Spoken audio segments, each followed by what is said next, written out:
बड़े बड़े सपनों को उड़ान देने के लिए जरूरत होती है मेहनत कश हाथों की। एक ऐसी जरूरत जिसे पूरा करते हैं गरीब, वो गरीब जिन्हें बेहतर जिंदगी का सपना दिखाकर हमेशा हमेशा के लिए गुलामी की गर्त में धकेल दिया जाता है।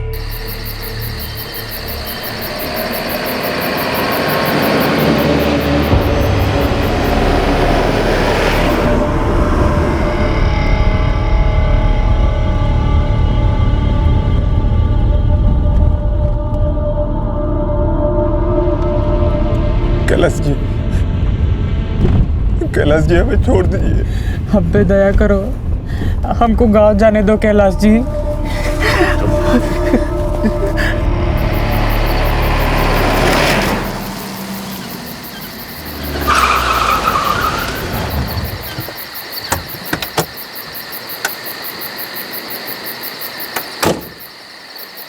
नीचे उधर दोनों को।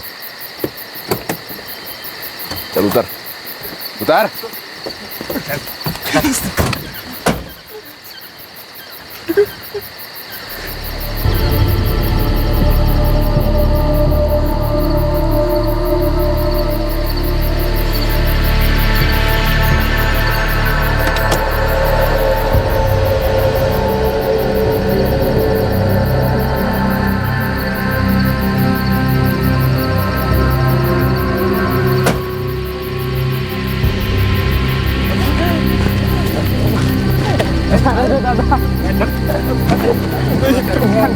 ये कहाँ ले जा रहे हैं? अरे छोड़ो।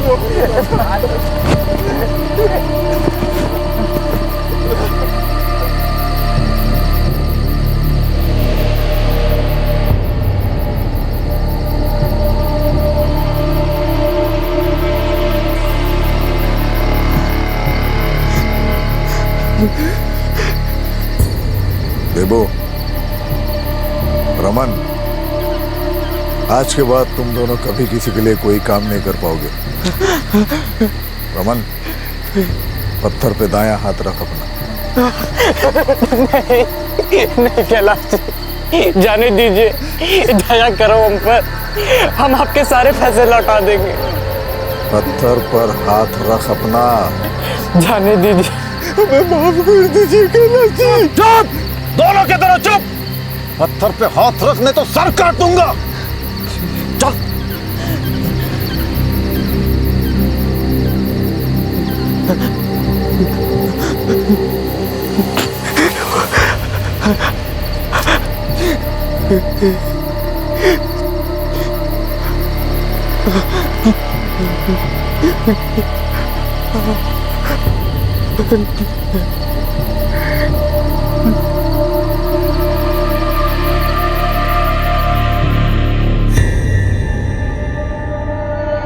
देवशीष कोटिया और रमन साउटी बस 2 हफ्ते पहले तक अपने परिवार के साथ अपने गांव में रह रहे थे। ये गरीब लोग अपने रोजमर्रा के खर्चे चलाने की जद्दोजहद से जूझ रहे थे, जिंदगी जीने के लिए संघर्ष कर रहे थे।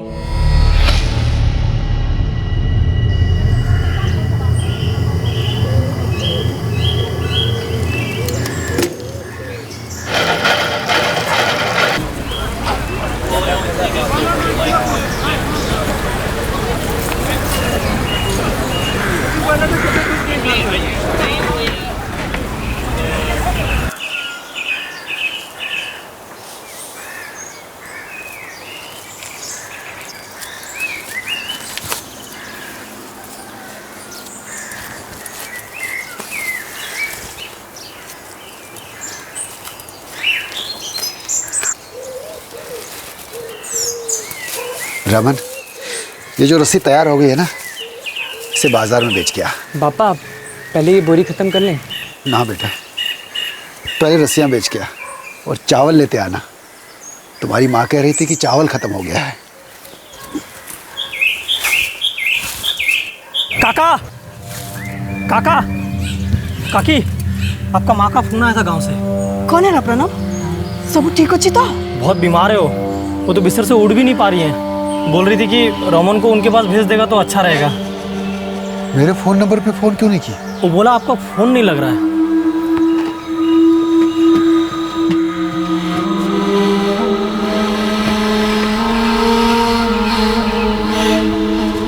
पापा, आपका फोन तो बंद है, चार्ज ही नहीं है इसमें। कैसे होगा? 2 दिन से तो बिजली नहीं आई। सुनिए, रमन को माँ के पास भेज दीजिए। अगर वो ज्यादा बीमार नहीं होती तो ऐसे ना बुलाती। रमन, तू जल्दी से सब काम छोड़कर चकरपड़ा चला जा। अपनी आई माँ का ध्यान रख।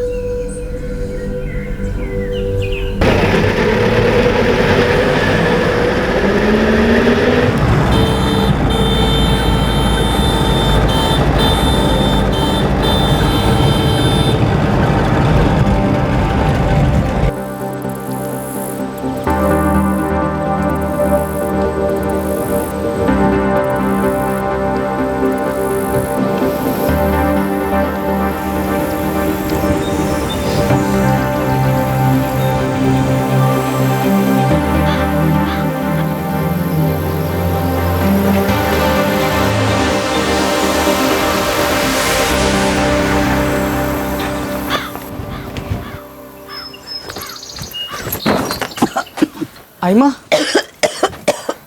आइमा, रमन, अरे तबीयत कैसी है आपकी? बेटा इतनी कमजोरी है कि अब बिस्तर से उठने की ताकत भी नहीं रही।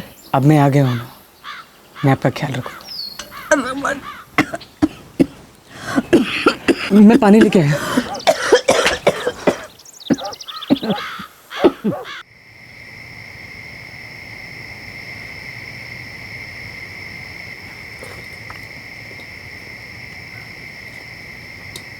पापा, अब 3 बीघा जमीन से कौन सी किस्मत पलटने वाली है? वैसे भी सारी जमीन तो बंजर हो चुकी है।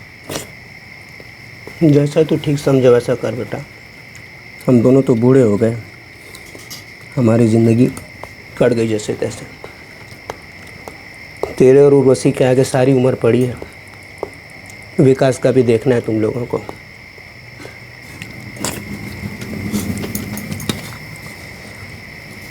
मैंने आज वो गोपाल दलाई और करण बुधिया को देखा था बाजार में।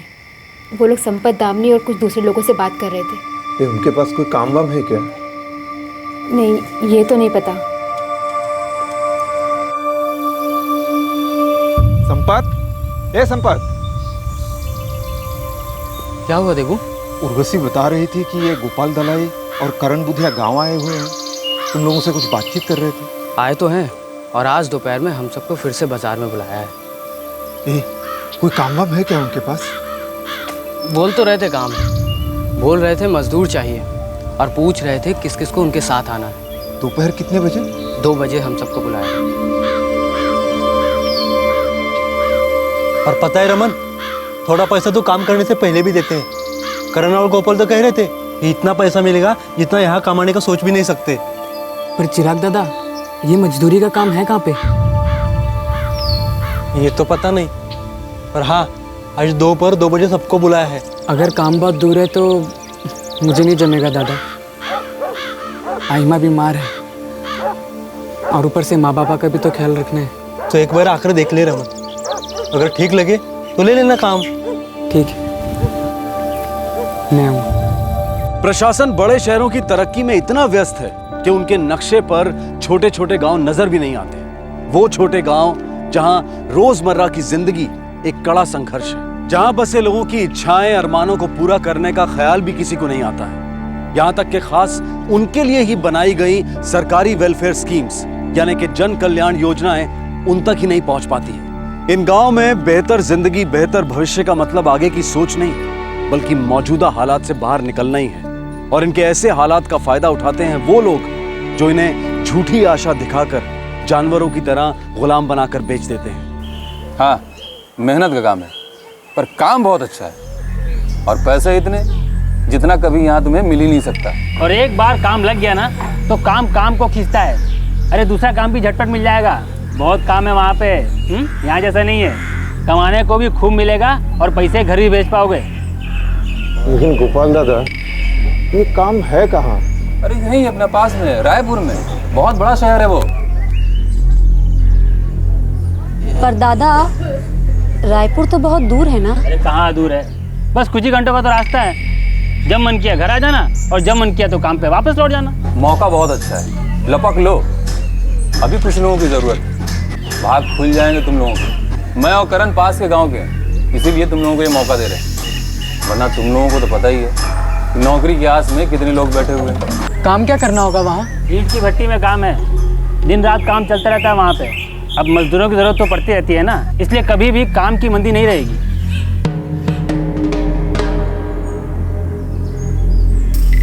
देखो, कल तक का समय है तुम लोगों के पास, ठीक से सोच लो, मौका बहुत अच्छा है, किस्मत बन जाएगी तुम लोगों की। मैं और करण कल सुबह पक्की सड़क पे 8 बजे तुम लोगों का इंतजार करेंगे, और जो 8 बजे तक आ गया उसे हम अपने साथ बस में ले जाएंगे। ठीक है?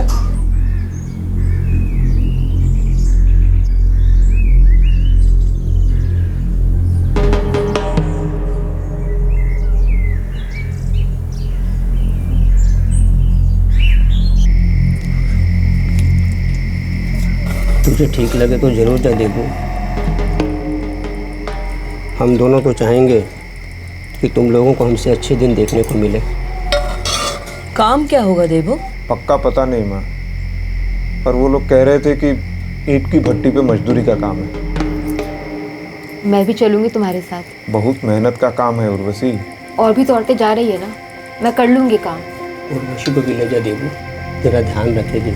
विकास को भी ले जा, 7 साल का हो गया, तुझे देखकर काम सीख जाएगा। पर बाप्पा, तुम और माँ यहाँ बिल्कुल अकेले रह जाओगे। हमारा मत सोच बेटा, हमारी जिंदगी बची भी कितनी है, कट जाएगी कैसे भी।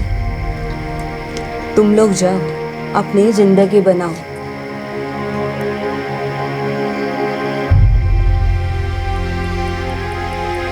तूने अपने माँ बाप से बात कर ली?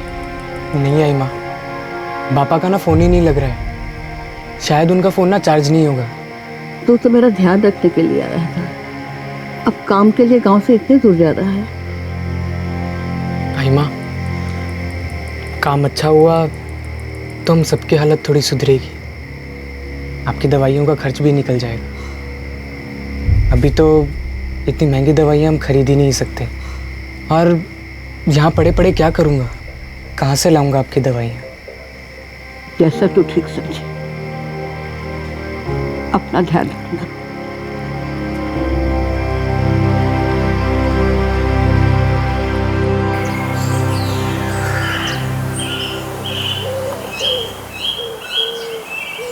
पौने 8 तो हो चुके हैं। देख करण, सब तो नहीं आएंगे, पर कुछ लोगों के दिमाग में तो बात घुसी होगी, हैं? लगता है कुछ लोग आ रहे हैं।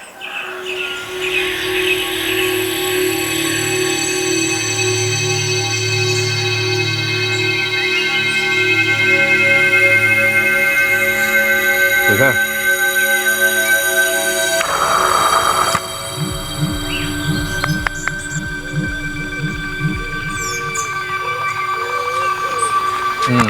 चलो अच्छा है तुम लोग टाइम पे आ गए।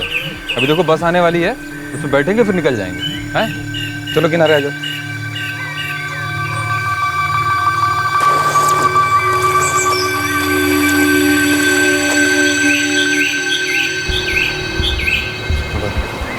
आ जाओ, इधर आ जाओ।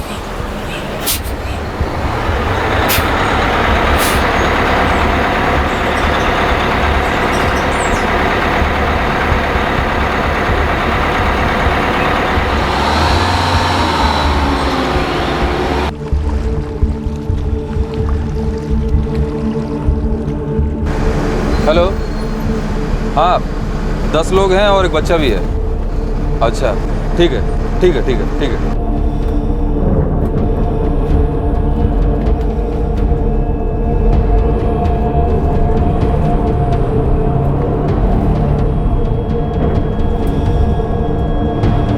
सब बड़े लोगों का 5 का हिसाब लगाया, बच्चे कितना पैसा बोलूँ? बच्चे का भी 5 बोल, वो भी तो काम करेगा ना। क्लास दे क्या? बात करके देखते हैं।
पूरे 10 है दादा।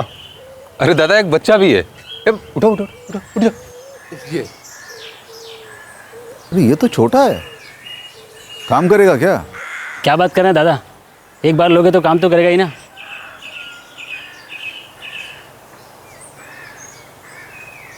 बैठ।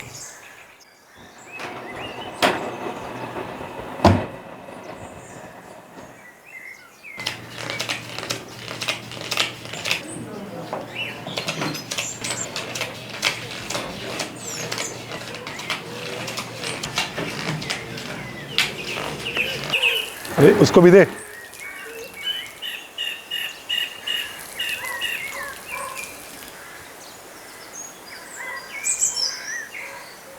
अरे ये पीछे वाले को भी दो।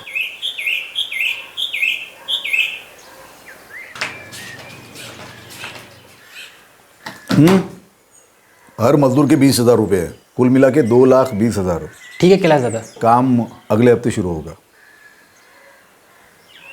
तो तब तक आप उनको यहीं रखोगे? हाँ चंद्रा, अपना पीछे वाला कमरा दे दे इन लोगों को। जी कैलाश।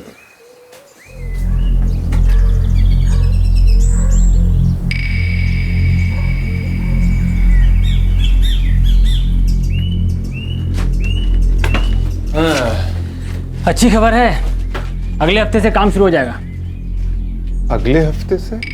अरे तब तक आराम करो, जब काम शुरू हो जाएगा तो फिर आराम का मौका नहीं मिलेगा। और सुनो, तुम सबका एडवांस पैसा ही मिल गया है, 20-20 हज़ार रुपये मिले हैं सबके। और हाँ, उसमें से 5-5 हज़ार रुपये हमारा कमीशन है। अब जल्दी से ये बताओ कि तुम लोगों को ये पैसे यहीं रखना है या अपने अपने घर भेजने हैं? पूरे 15,000 हैं। खुश? गोपाल दादा, आप ना मेरे पैसे मेरी आई माँ को भिजवा दीजिए। वो अपने इलाज में जितना पैसा लगेगा उतना रख लेगी, बाकी आई बापा को भिजवा देगी। मेरे पैसे तुम गांव में आई पापा को भेज दो। ठीक है, भेज देंगे।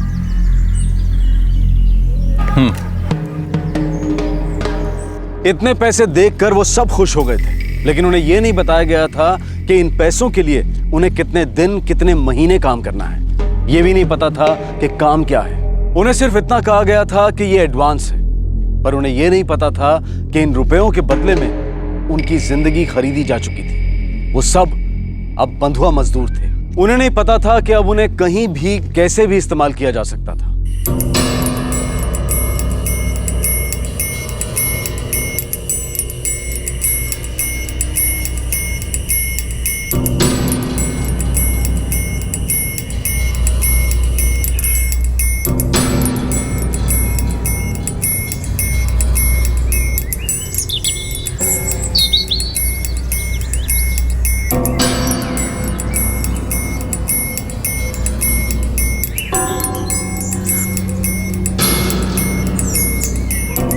चार दिन बीत गए बैठे बैठे। गोपाल ने कहा तो था 1 हफ्ता लगेगा, लेकिन अभी तो कुछ मालूम ही नहीं चला। अब बिना काम के मन भी नहीं लगता। फिर पूछे क्या, हो सकता है कुछ काम आया हो। जल्दी क्या है, जब काम आएगा तो ले चलेंगे तुम सबको। अभी रायपुर जाने का कोई फायदा नहीं है, काम भी तो हाथ लगना चाहिए ना। पर तुम दोनों तो कह रहे थे कि काम बहुत है। देख यहाँ ऐसा नहीं चलता है। काम बहुत है लेकिन वक्त पे आता है, जब काम आएगा तभी जाना होगा। और तुम लोग आराम करो, यहाँ कोई परेशानी तो है नहीं, खाने पीने को मिल रहा है ना बैठे बैठाए। हाँ, जब काम आएगा तो चल पड़ेंगे। भी जाओ तुम लोग।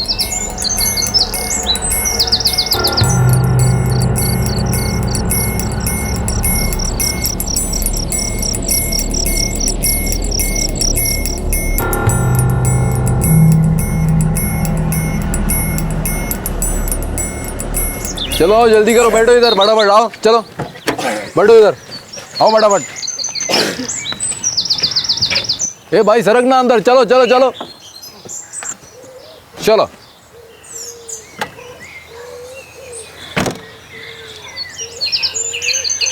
तो आगे आजा।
लोग यही बैठो, जब बुलाएंगे तभी बाहर आना।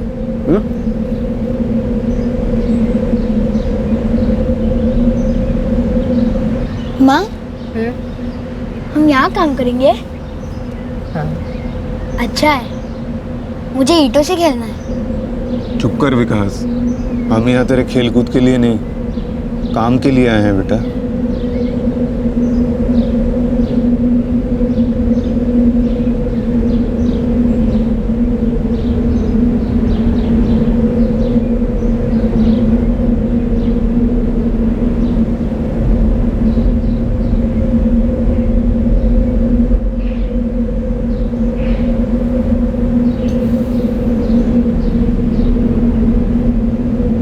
कैलाश दादा, वैसे भी आप इनके पैसे दे ही चुके हो, अब जो ठीक समझो वो करो, अब से ही आपके। हाँ, वैसे भी क्या फ़र्क पड़ता है, काम तो करना ही है, कहीं भी जाके करें। देख सकते हैं, अब और कोई चारा भी तो नहीं है। 10 लोग हैं, मैंने इनके पैसे दिए, कहीं भी काम पे लगवा दिया। देखो कैलाश, यहाँ रायपुर में बहुत मुश्किल है, यहाँ सब ईंट की भट्टियाँ भरी हुई हैं। अगर तुम कहो तो मैं इन्हें हैदराबाद ले जा सकता हूँ, वहाँ काम हो सकता है। तो जो चाहे कर। ठीक है, तो मैं बात करता हूँ। ये क्या हो रहा है? हमें बुलाया क्यों नहीं अब तक? क्या पता, बात तो बड़ी देर से कर रहे हैं ये लोग। दादा, आपको कुछ पता है ये लोग क्या बात कर रहे हैं?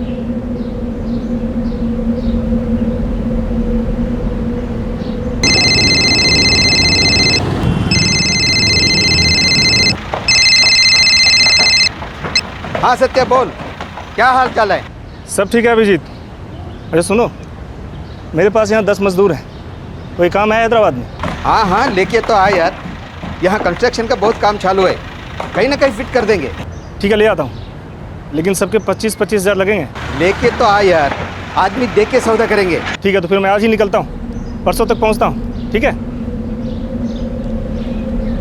मैंने लेकर हैदराबाद चला जाता हूँ, मेरी अभिजीत से बात हो गई है, वहाँ काम है। चलो अच्छा है, लेकिन रेडी से एक बार सौदा हो जाने के बाद ही मैं इनका पैसा दूंगा। वो सब ठीक है, लेकिन मैंने इनके 20-20 दिए, 22 चाहिए हर एक। वो तो हो जाएगा कैलाश, एक बार सौदा हो जाने दे, जो भी मिलेगा मैं अपना कमीशन काट के यहाँ सब दे जाऊँ। पहले पैसे तो आने दे। चल ठीक है, संभाल के लेके जाना। सत्या, इन्हें हैदराबाद लेके जाना है। ये तो अच्छा ही है। कैलाश दादा, अब से अपना सौदा खत्म, अब ये सब आपका लेन देन है। चलो।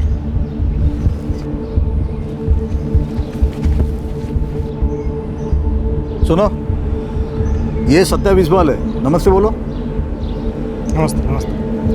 अब से तुम्हारा ध्यान सत्या रखेंगे, यही तुम्हें काम पे लेके जाएंगे। जहाँ कहीं भी काम करना, ढंग से काम करना, समझ गए? सत्या से मुझे कोई शिकायत नहीं आनी चाहिए। अभी सब लोग बाहर आ जाओ, खा पी के थोड़ा आराम कर लो, चाय नाश्ते का इंतजाम करवाता हूँ, फिर निकलते हैं। ठीक है, आ जाओ।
चलो सब लोग जल्दी करो, ट्रेन आधे घंटे में निकल रही है। और हम जा कहाँ रहे हैं सत्या जी?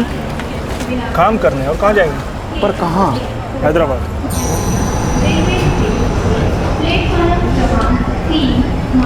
वो तो बहुत दूर है दादा। तुम लोगों को दूर पास से क्या लेना देना, पैसे मिल गए ना तुम लोगों को, और काम तो करना ही है।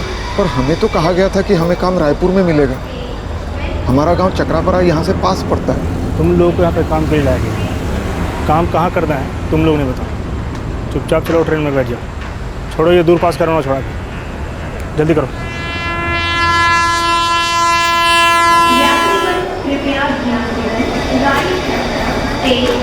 चलो चलो चलो।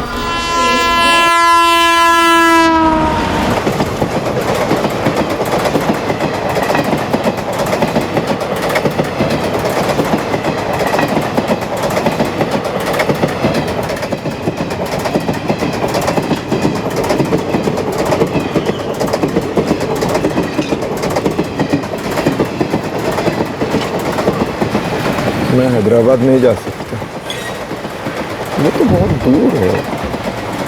मुझे भी नहीं जाना है इतनी दूर। इन लोगों ने हमसे झूठ बोला। पहले कहा कि काम रायपुर में है, अब हैदराबाद ले जा रहे हैं। वहाँ से घर कैसे आएंगे? सुना है हैदराबाद यहाँ से बहुत दूर है।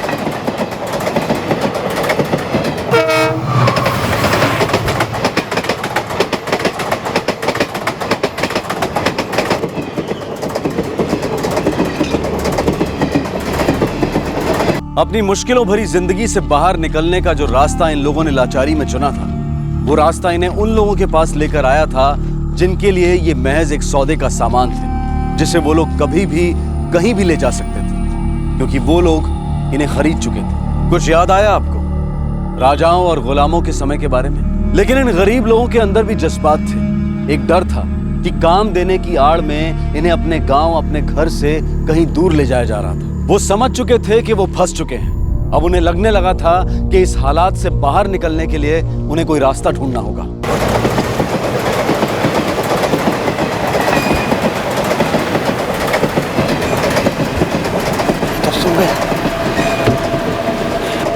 हम लोगों को यहीं कहीं उतर जाना चाहिए। पर दादा, हम लोग वहाँ जाएंगे कैसे?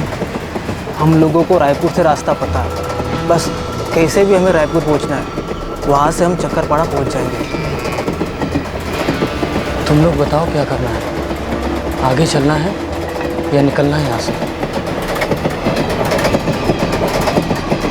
पहले तो हम लोगों से कहा गया कि रायपुर की ईटा भट्टी में काम मिलेगा। अब जबरन हमें हैदराबाद ले जा रहे हैं। वहाँ भी काम नहीं मिला तो जाने कहाँ कहाँ घसीटेंगे हमें। क्या पता क्या क्या काम करवाएंगे हम लोग उनसे। नहीं दादा, हम सब तो तुम्हारे साथ ही चलेंगे।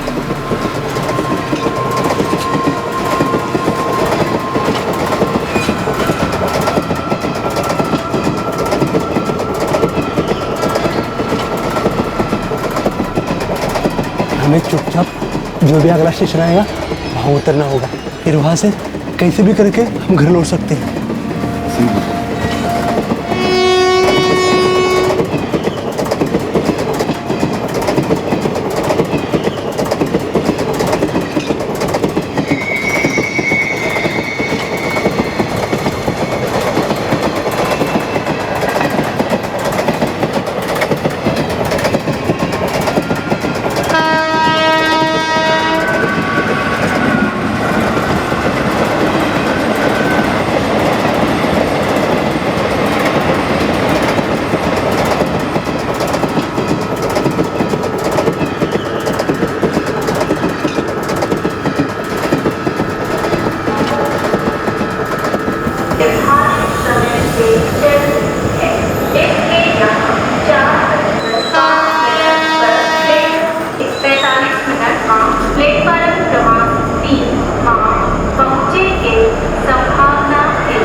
दादा, हम वहाँ से नहीं जा सकते, बहुत भीड़ है, ऊपर से दरवाजे भी नहीं खुल रहे।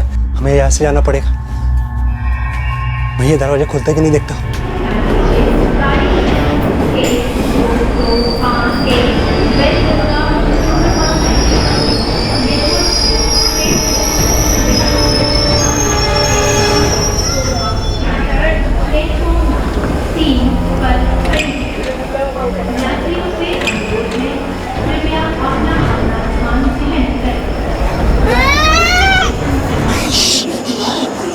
यात्रीगण कृपया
अब वापस कैसे जाएंगे?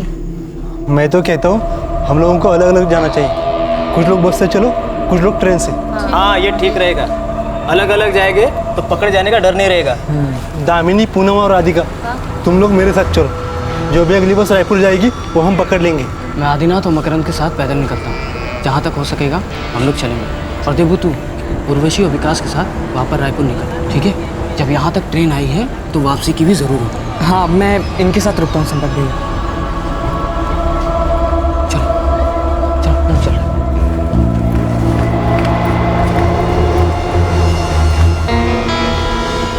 मैं देखता हूँ अगली ट्रेन कब की है दादा।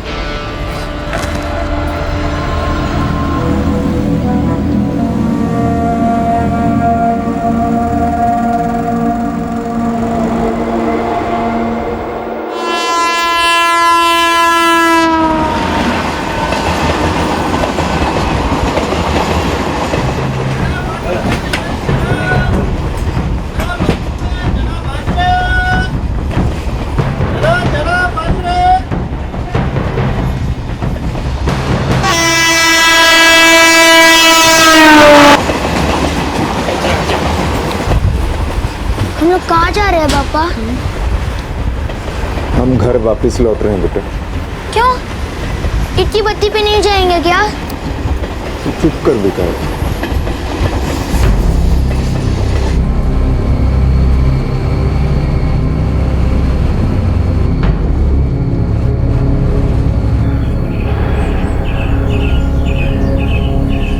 मुझे क्या पता कैलाश, रात को सो रहा था, चुपचाप चूहों की तरह सरक गए साले। तेरे को कहाँ ताना, ध्यान से लेके जाना। सर मैं क्या कर सकता हूँ? और उनके हाथ पाँव बांध के ले जाता क्या उनको? वैसे ही हैदराबाद जाने के नाम पे उनका बड़ा रोना धोना था। तो देखो जैसे मेरी जिम्मेदारी नहीं है, वो हैदराबाद पहुंचे नहीं, सौदा कैंसिल।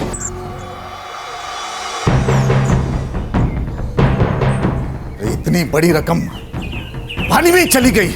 वो गोपाल और करण को लेकर आए क्या कैलाश दादा? अरे उन्होंने तो अपना सौदा पूरा कर लिया है। उनसे बात करके कुछ फायदा नहीं है। ये अपना पैसा है, हमें ही वसूल करना है किसी भी तरह। पर दादा, वो भाग के जाएंगे तो जाएंगे कहाँ? उनके लिए रास्ता ही कहाँ बचा है? आज नहीं कल वो पकड़े ही जाएंगे। अनपढ़ लोग हैं साले। अपने गांव जाने के लिए रायपुर होकर ही जाएंगे। अपने आदमी हर जगह लगा, हर जगह, बस स्टेशन, रेलवे स्टेशन, हर जगह। जहां कहीं भी दिखाई दे दबोच लो सालों को। भारी कीमत चुकाएंगे अपनी इस हरकत की।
अगला स्टेशन रायपुर है। से अनुरोध है, कृपया अपना अपना स्थान ग्रहण करें। रायपुर रेलवे स्टेशन में आप मन के स्वागत है। यात्री मन कृपया ध्यान देवें। गाड़ी संख्या 1-2 रायपुर रेलवे स्टेशन में आप मन के स्वागत है। यात्री मन कृपया ध्यान देवें। गाड़ी संख्या 1-2 8 5 4 अमरकंटक सुपरफास्ट।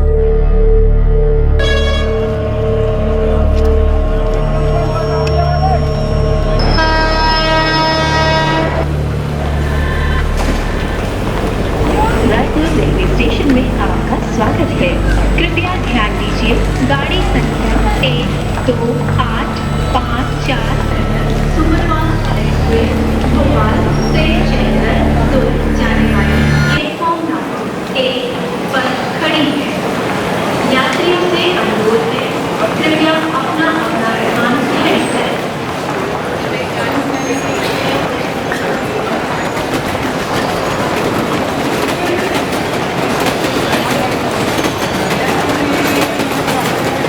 अच्छा उर्वशी, तू विकास के साथ यहीं रुक, हम दोनों देखकर आते हैं कि चक्रापारा के लिए अगली ट्रेन कब की है?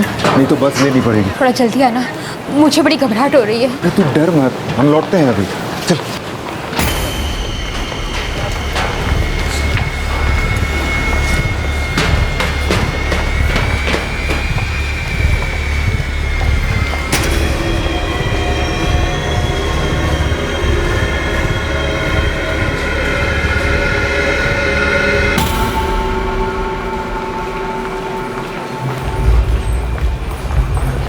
हाँ चेतन, अभी अभी मुझे 2 लोग दिखे।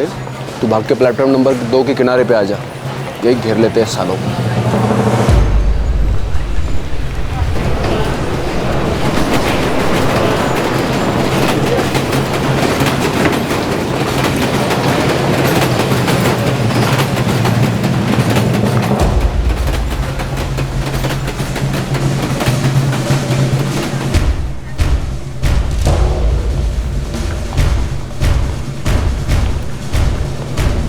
मेरे हाथ में चाकू है, आवाज निकाली तो अतड़ियाँ बाहर निकाल के रख दूंगा। और मेरे पास जो चाकू है उससे तेरे पेट में हवा महल बना दूंगा। चुपचाप चलता रहा। चल चलो।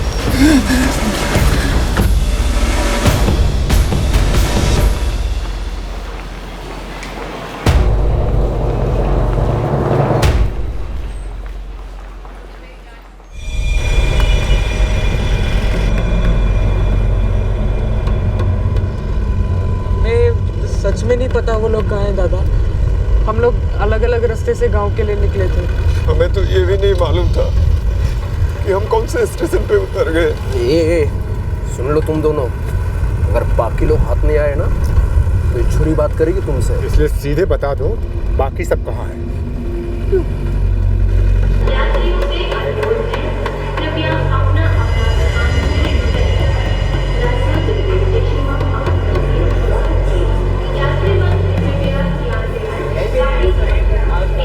तेरे पापा अब तक आए क्यों नहीं?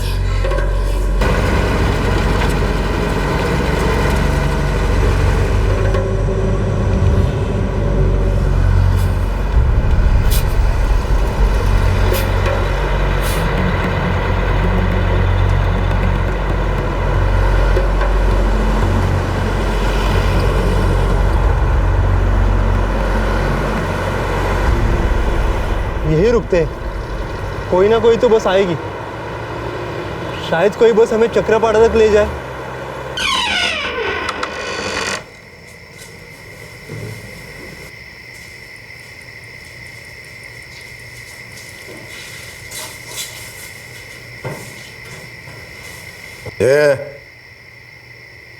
कहाँ छुपे बैठे बाकी सब? सच सच बताऊं नहीं तो मार मार के बुलवाऊंगा। दादा, हमें सच में नहीं पता वो लोग कहाँ हैं। दादा, हमने सोचा कि सब लोग अलग अलग रास्ते से पहुंचेंगे। कहाँ जाएंगे भाग के? पैसे दिए मैंने तुम लोगों के। मैंने करण को पैसे मेरी आई माँ को देने को कहे थे। मैं आपके पैसे वापस ला दूंगा दादा। मेरे पैसे भी गोपाल ने मेरे घर वालों को दे दिए होंगे।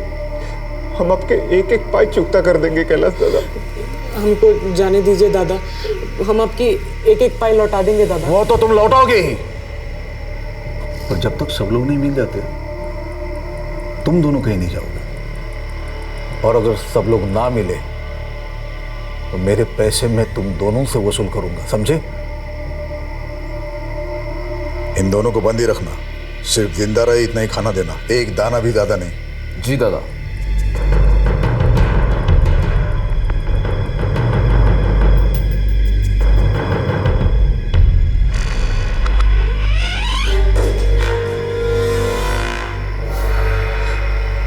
उर्वशी और विकास दोनों रेल स्टेशन पे हमारा इंतजार कर रहे होंगे। उन दोनों के पास तो एक पैसा भी नहीं है।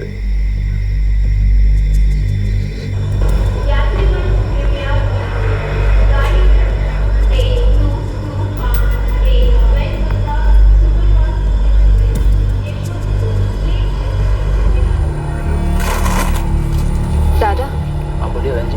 वो चौकरपाड़ा की कोई रेल जाती है यहाँ से? एक पैसेंजर ट्रेन आएगी आधे घंटे के अंदर, कल तक पहुँच जाएंगे आप। चलो चाचा बंद करो ये।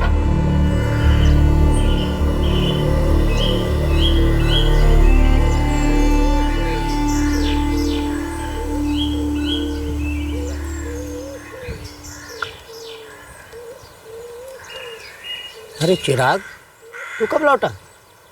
काका, देबू, उर्वशी, भावजा, विकास घर नहीं पहुंचे? नहीं तो सब ठीक तो है ना? क्या हुआ? अभी 10 ही दिन तो हुए थे तुम लोगों को गए हुए। हाँ काका, पर वहाँ सब गड़बड़ था। बड़ी मुश्किल से अपनी जान बचा के भागे हम वहाँ से। देबू, उर्वशी, भावजा, विकास और रमन ट्रेन से निकले थे। हे भगवान, कहाँ होंगे वो? पता नहीं काकी, पर अब तक तो उन्हें आ जाना चाहिए था। मैं एक काम करता हूँ, मैं रमन की आयमा के इधर पूछता हूँ।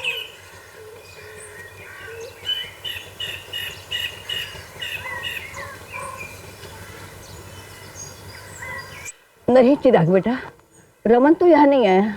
तो उसे आ जाना चाहिए था हेमा, पर हो सकता है कि रास्ते में ही हो। रमन के माँ बाप को तो ये भी नहीं पता कि वो काम के लिए गांव से बाहर गया है। कहीं कोई अनहोनी ना हो गई हो। मुझे तो बड़ी घबराहट सी हो रही है। तुम रमन के पापा को फोन करोगे? हाँ हेमा, पर उनके पास फोन तो है ना? हाँ है। मैं अभी लगाता हूँ। ठीक है।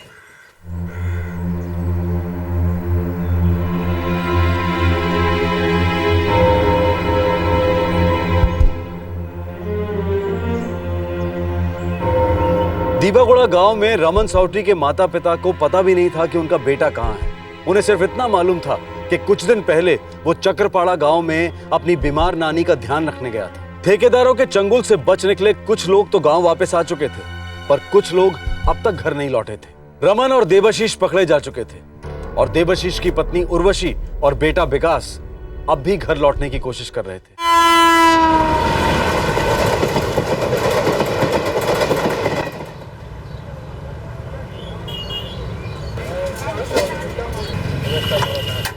चार लोग गांव लौट आए हैं और बाकी लोग की कोई खबर नहीं है। अब चाहे कोई गांव लौटे या रास्ते में धूल चाटे, कीमत तो ये दोनों ही चुकाएंगे।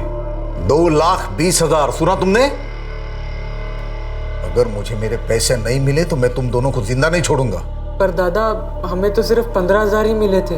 मुझे भी 3 लोगों के 45,000 मिले थे, जो मैंने गोपाल को दे दिए थे घर ले जाने को।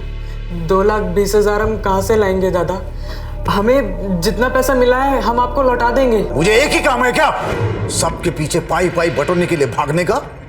बेवकूफ लगता हूं मैं तुम्हें? हैं? इतना खर्चा किया तुम पे, यहां बुलाया, खिलाया, पिलाया, अब तुम दोनों लाओगे मेरे पैसे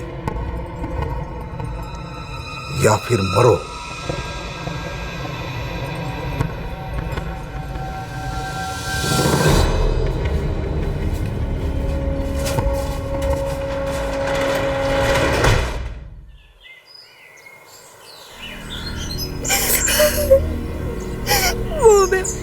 रायपुर स्टेशन पर छोड़कर रमन के साथ टिकट लेने गए थे, फिर लौटे ही नहीं।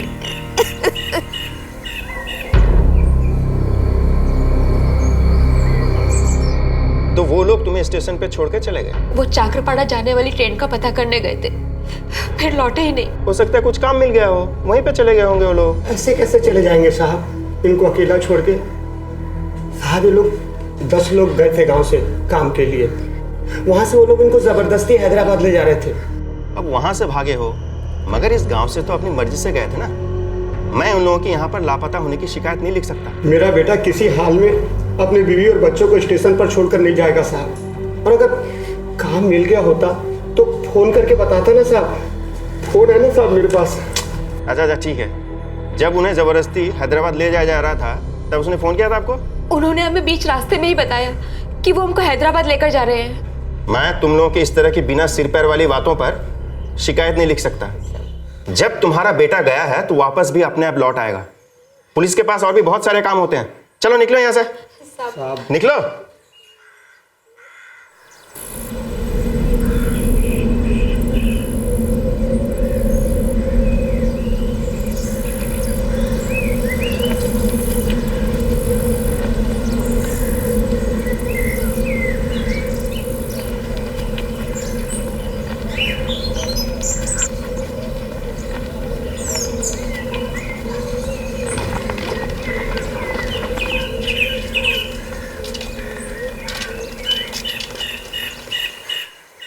मुझे नहीं पता गोपाल कहाँ है। देखो बेटा, उसका कहीं पता ही नहीं चल रहा है।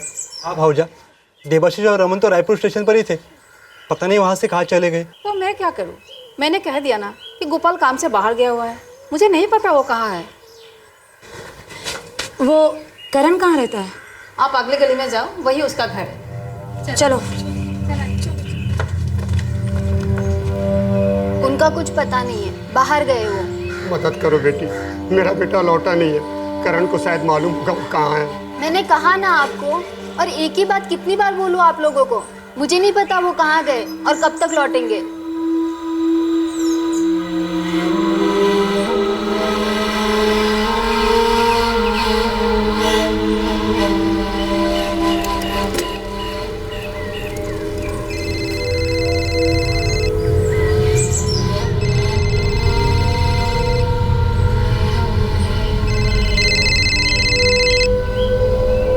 हेलो, देवाशीष का बाबा सदानंद बोल रहा है? हाँ, मैं सदानंद बोल रहा हूँ। आप कौन बोल रहे हैं? देवाशीष कहाँ है? देवाशीष मेरे पास है, और रमन भी। अगर दोनों को जिंदा और सही सलामत देखना चाहते हो तो 2,20,000 जो मैंने इन मजदूरों पे बर्बाद किए हैं वो लेकर आ जाना। आप कौन बोल रहे हैं साहब? मेरा नाम कैलाश है, कैलाश। देखो, मैं बहुत खतरनाक आदमी हूँ, कोई भी मेरा पैसा खा के मुझसे बच के नहीं निकल सकता। और तुम्हारे बेटे ने मेरा बहुत नुकसान करवाया है, वो सब तुम भुगतोगे। देखो, मेरे पैसे मुझे दे दो और देवाशीष और रमन को लेके जाओ। हम लोग बहुत गरीब आदमी साहब, इतने पैसे कहाँ से लाके देंगे साहब? हाँ, मेरी बहू और देवाशीष जब काम पर गए थे तो करण ने मेरे को 45,000 रुपए दिए थे, वो मैं आपको पूरे लौटा दूंगा साहब। नहीं, 45,000 नहीं, पूरे 2,20,000 रुपए। और कान खोल के सुन लो, मुझे कोई फर्क नहीं पड़ता कि ये पैसे तुम कहां से लेके आओगे, किस तरह से इंतजाम करोगे, लेकिन अगर शाम तक मेरे पैसे मुझे नहीं मिले तो मैं दोनों को जान से मार दूंगा। नहीं साहब, ऐसा मत करिए साहब। साहब साहब साहब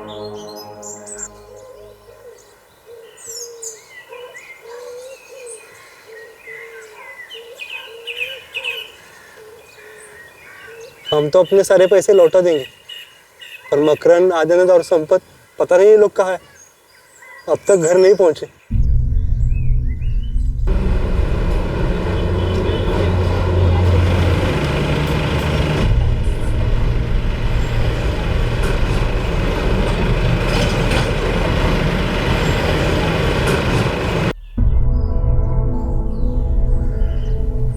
अगर शाम तक पैसे नहीं दिए तो लोग देवाशीष और रमन को मार डालेंगे।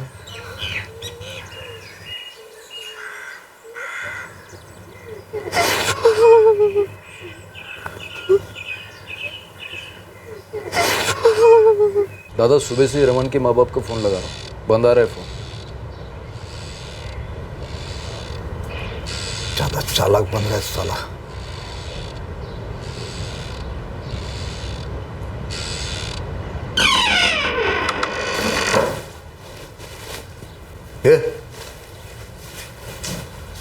मुझे क्या लगता है गलत नंबर देके बच जाएगा? नहीं दादा, मैंने सही नंबर दिया था। बंद ही आता है फोन। दादा वो हमारे गांव में बिजली बहुत कम आती है, इसलिए फोन नहीं लग रहा होगा। हम बहुत गरीब लोग हैं कैलाश जी, हमें छोड़ दो। अबे तुम लोग 2,20,000 से मुझे गरीब कर चुके हो, उसका क्या? अगर तेरा बाप रात तक पैसे नहीं लेके आया तो तुम दोनों तो बस खत्म।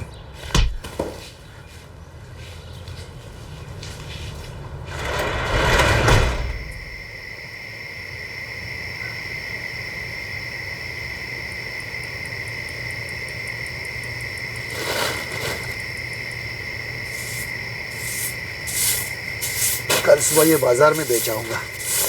हाँ ठीक है।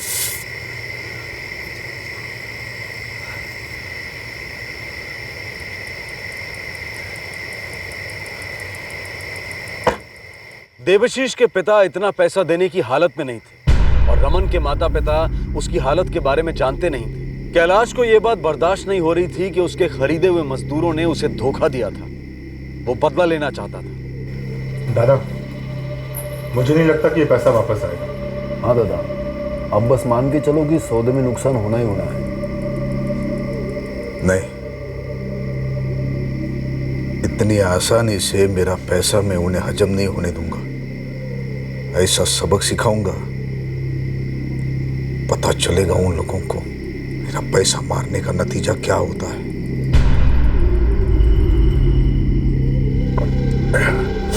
ए, चंद्रा, चेतन, जाओ उठा के लेके उन दोनों को गाड़ी में डाल दे।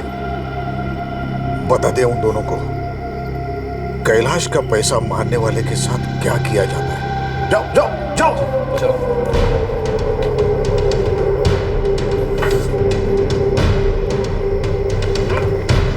हमें कहाँ ले जा रहे दादा? माफी मांगते हैं हम आपसे, हम आपके पैर पड़ते हैं, हमें जाने दीजिए। माफ कर दीजिए दादा, जाने दीजिए। हमें जाने दीजिए दादा, हमें माफ कर दीजिए दादा, जाने दीजिए। दादा माफी दे दीजिए, हमें जाने दीजिए।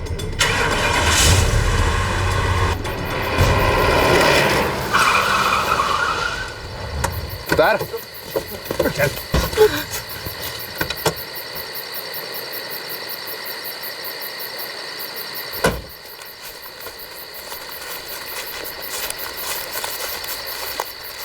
पत्थर पर हाथ रख अपना। जाने दीजिए, हमें माफ कर दीजिए कैलाश जी। चुप, दोनों के दोनों चुप। पत्थर पे हाथ रख नहीं तो सर काट दूंगा। चल।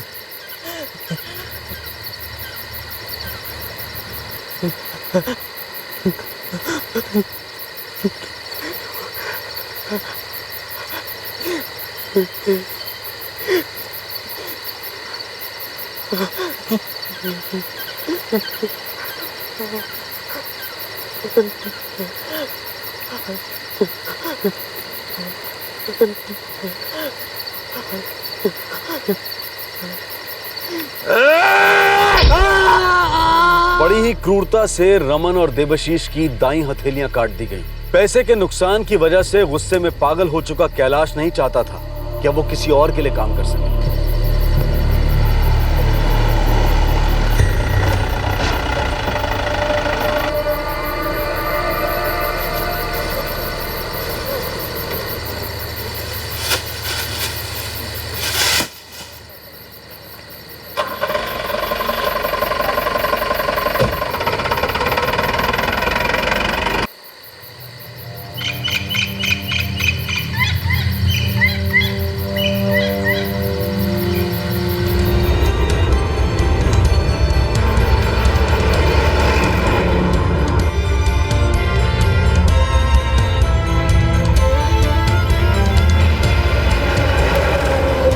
दोनों के दाहिने हाथ काटे गए हैं। हमें कुछ सर्जरीज करनी होंगी ब्लड रोकने के लिए। लेकिन डॉक्टर साहब अभी तक पता नहीं चल पाया ये लोग हैं कौन। सर्जरी करने से पहले हम उन्हें कुछ पेन किलर्स और इंजेक्शन दे रहे हैं। आप चाहें तो उनसे बात करने की कोशिश कर सकते हैं, लेकिन शायद इस वक्त वो ज़्यादा कुछ बोल ना सकें। Thank you doctor.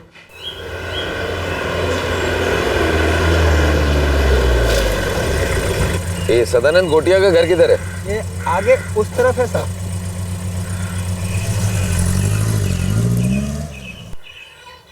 साहब कहाँ है वो? सरकारी हॉस्पिटल में ऑपरेशन होना है उसका।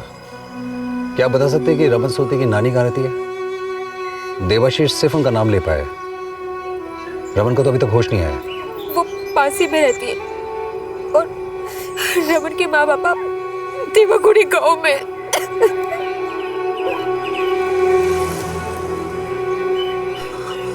मेरा बेटा तो अपनी आई माँ के पास गया था, वो बीमार है। हम लोग खुद पता लगाने की कोशिश कर रहे हैं कि आखिर ये हुआ क्या। इस वक्त वो देवतागिरी के सरकारी अस्पताल में है।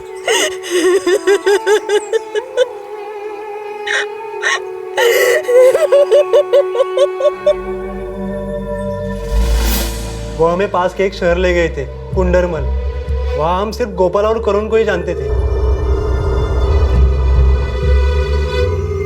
वहाँ से एक और आदमी हमें रायपुर की ईट भट्टी पे ले गया साहब, और वहाँ से कोई दूसरा आदमी हमें रेल स्टेशन पर लेकर गया। उसने हमें वही बताया कि वो हमें हैदराबाद ले जा रहा है। हमने मना किया कि हम इतनी दूर नहीं जा सकते, और उसने हमारी एक नहीं सुनी। इसलिए हम लोग चुपके वहाँ से भाग निकले। हमने आपस में फैसला किया था कि सब अलग अलग रास्ते से गाँव लौटेंगे, मगर देवाशीष और रमन लौट के ही नहीं आए।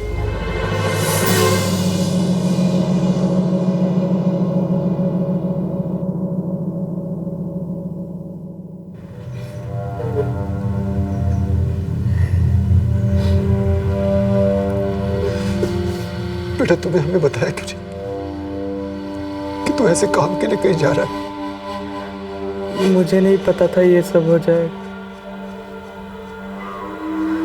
मुझे लगा था पैसे आएंगे,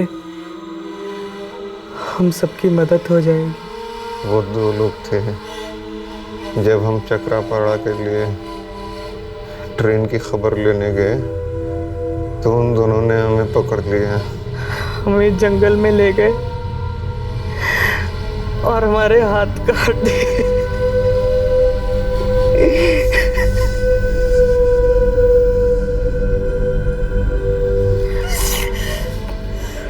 अगर इन दोनों की हथेलियां मिल जाएं तो हम रिकंस्ट्रक्शन सर्जरी कर सकते हैं, लेकिन जल्द से जल्द इनके हाथ मिलने चाहिए, तभी हम कुछ कर पाएंगे। डॉक्टर साहब, हम सारे मुजरिमों को पकड़ने की कोशिश कर रहे हैं। उनके मिलने के बाद ही पता लग पाएगा कि उन लोगों ने इनके कटे हुए हाथों का किया क्या।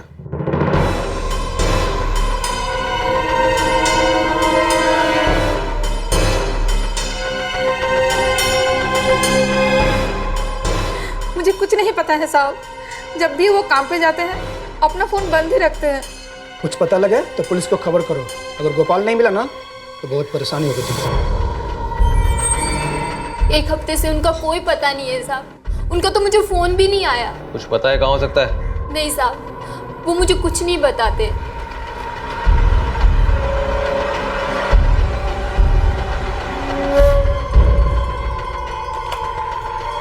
अंदर देखो। कैलाश का अगर पता नहीं चला तो आप लोग बहुत मुसीबत में फंस जाएंगे। साहब मुझे सच में नहीं पता कि वो कहाँ गए हैं। प्रणव, जी सर। इस मकान में नजर जी। कैलाश और उसके आदमी कहीं भी नजर आए, घसीट के पुलिस स्टेशन लेके। साहब ये सत्या ठेकेदार है, मजदूरों को बेचता है साहब, लेकिन कुछ दिनों से उसका खुद पता नहीं चल रहा। रहता कहाँ ये? काम किधर करता है? देखो अगर ये सत्या हाथ नहीं लगा ना तो तुम सब लोग अंदर हो जाओगे। नहीं साहब, ऐसा मत करो साहब। मुझे जैसे ही कुछ पता चलेगा मैं खुद आपके पास चल कर आऊंगा साहब। सर, हम पूरा जंगल छान रहे हैं इन दोनों के हाथों के लिए। तलाश जारी रखो। मीडिया तक ये खबर पहुंच गई है। इस खबर को लेके बहुत शोर हो रहा है। यस सर, हम जल्द से जल्द मुजरिमों तक पहुंच जाएंगे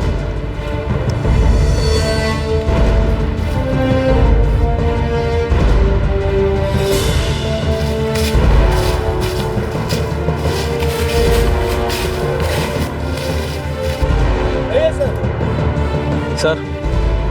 सर मुझे लगता है कोई जंगली जानवर खा गया होगा। हाँ हो सकता है, लेकिन तलाशी जारी रखो, कोई कोना छूटना नहीं चाहिए।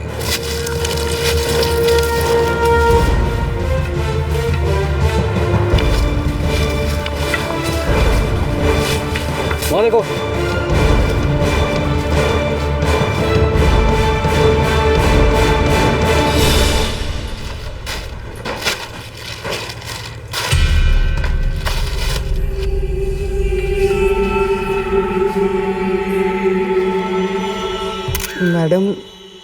हमने उन्हें बहुत कहा, हमें अपने घर, अपने गांव जाने दीजिए।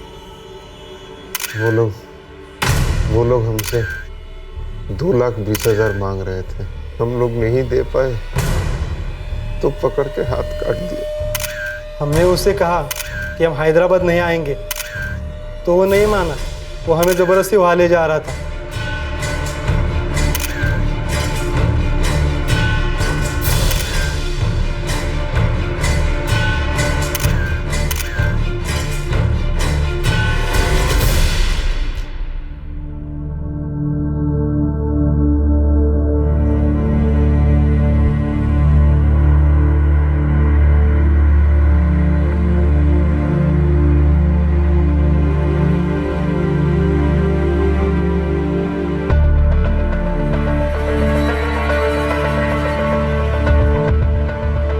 स्थानीय मीडिया ने इस क्रूरता भरे केस को हर जगह रिपोर्ट किया। कई मानवाधिकार संगठन इस मामले को लेकर बहुत सीरियसली प्रचार कर रहे थे। काफी तलाश के बाद भी देबशीष और रमन की कटी हथेलियां बरामद नहीं हो सकी। मुजरिमों को पकड़ने के लिए पुलिस पर दबाव अब बढ़ता जा रहा था। साहब, अभी मैंने उनकी गाड़ी यहाँ जंगल में देखी है और उनकी गाड़ी बंद पड़ चुकी है। जल्दी करो, उनकी गाड़ी जंगल में खराब हो गई है। उनकी गाड़ी ठीक होने से पहले पहले हमें वहां पहुंचना है। Yes sir.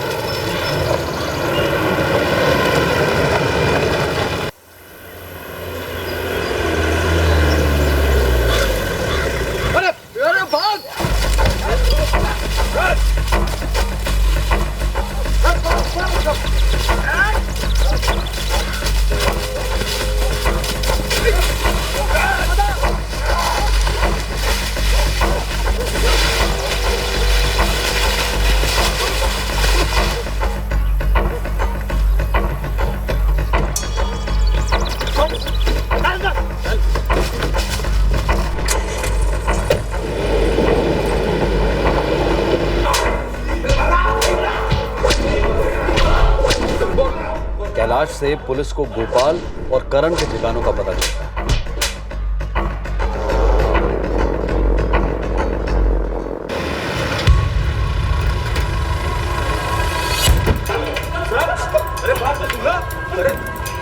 ठेकेदार गोपाल दलाई और करण बुधिया ने पुलिस को सत्या बिस्वाल का ठिकाना बता दिया। सत्या वही आदमी था जो मजदूरों को जबरदस्ती हैदराबाद ले जा रहा था।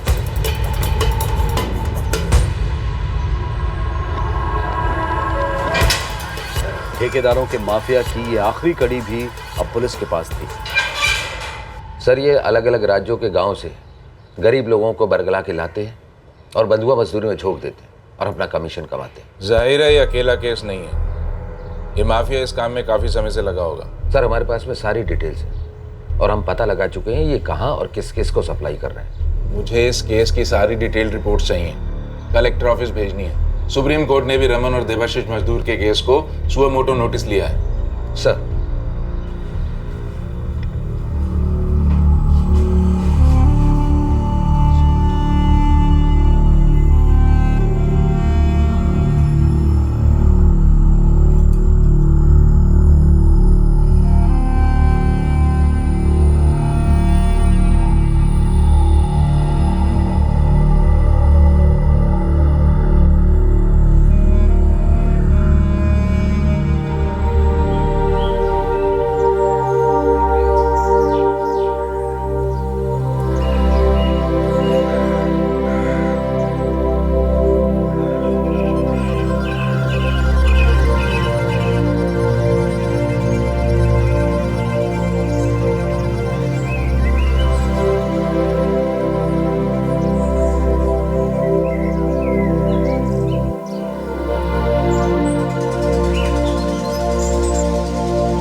स्थानीय प्रशासन ने रमन और देवशीष को मुआवजे के रूप में 5-5 लाख रुपए दिए। उनकी कटी हुई हथेलियों की जगह प्रोस्थेटिक्स यानी कि आर्टिफिशियल अंग लगाए गए और उनके इलाज का सारा खर्चा सरकार ने उठाया। सुप्रीम कोर्ट ने इस केस का सुओ मोटो नोटिस लेते हुए इसकी समयोचित जांच और विस्तृत रिपोर्ट देने के आदेश दिए। साथ ही यह आदेश भी दिया कि पीड़ितों को उचित मुआवजा दिया जाए और उनके सारे इलाज का पूरा ध्यान भी रखा जाए। इसके अलावा सुप्रीम कोर्ट ने अलग अलग प्रदेशों की स्थानीय सरकारों से इन प्रदेशों में बाहर से आने वाले मजदूरों, उनके काम करने के हालात और उनको दी जाने वाली सभी सुविधाओं का पूरा ब्यौरा मांगा है। सभी अभियुक्त इस वक्त न्यायिक हिरासत में हैं। कई रिपोर्ट्स के अनुसार देश के कई राज्यों में इस तरह की गुलामी और बंधुआ मजदूरी से जुड़े बहुत से शक्तिशाली माफिया काम कर रहे हैं। ये करोड़ों रुपए के मुनाफे वाला व्यापार है, एक ऐसा व्यापार जो इंसानी जीवन और गरिमा का खुलेआम उल्लंघन करता है, मानवीय अधिकारों का घोर अपमान करता है। क्या प्रशासन की मिली भगत के बिना इतना बड़ा व्यापार ऐसे खुलेआम चल सकता है? और ये कोई नया जुर्म नहीं है जो ऐसे अचानक सामने आया है। ऐसे केसेस मनरेगा और रोजगार आश्वासन जैसी गरीबों के लिए लाई गई स्कीम्स पर भी सवाल उठाते हैं, जो ऐसे गांव को प्रगति के रास्ते पर लाने का दावा करती है। एक दूसरा सच ये भी है कि श्रमिकों पर पूरी तरह से निर्भर क्षेत्रों में भी अक्सर न्यूनतम वेतन यानी कि मिनिमम वेजेस भी इन मजदूरों को नहीं मिलती है। कई तरह की कमीशंस और दलाली के बाद अक्सर इन्हें ना के बराबर ही पैसे मिलते हैं। कई सरकारी नियमों और उपायों के बावजूद भी ऐसा खुलेआम होता है। जो हुआ वो बहुत ही शर्मनाक था, लेकिन ये कोई अकेला ऐसा केस नहीं था। ऐसे न जाने कितने मामले होंगे जो मीडिया की नजर में आए ही नहीं होंगे। जरूरत है एक दृढ़ संकल्प की, एक शक्तिशाली प्रणाली की जो निश्चय करे कि ऐसे जुर्म अब और नहीं होंगे। आपसे फिर मुलाकात होगी क्राइम पेट्रोल दस्तक में एक और नए केस के साथ। तब तक अपना ख्याल रखें, सुरक्षित रहें और याद रखें, इंसान होने के नाते हम सबका ये मूल कर्तव्य है कि हम कम से कम इंसानों की तरह बर्ताव तो करें। जय हिंद। इस तरह के और भी एपिसोड देखने के लिए हमारे चैनल को सब्सक्राइब करें और बेल आइकन दबाना ना भूलें।